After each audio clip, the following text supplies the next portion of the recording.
ready to predict the future and potentially profit from it.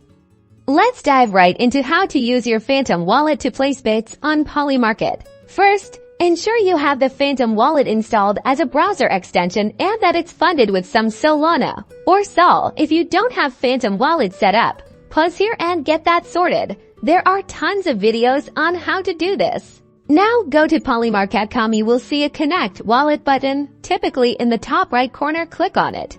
A window will pop up asking you to select your preferred wallet. Choose Phantom. Phantom will then ask for your permission to connect to Polymarket. Review the permissions and click Connect. You should now see your wallet address partially displayed where the Connect Wallet button used to be, confirming the connection. Browse the available markets and select the one you want to bet on. Decide whether you think the event will be YES or nitrogen monoxide. Use the slider or manually enter the amount of SOL you want to wager.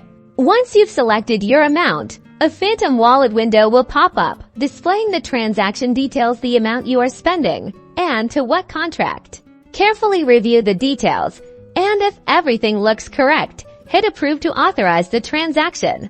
After approving, Polymarket will confirm that your bet has been placed. You can usually find confirmation near the top of the page that your transaction was a success, or visit your portfolio page to see the active bet. Now, sit back and wait for the outcome. Good luck!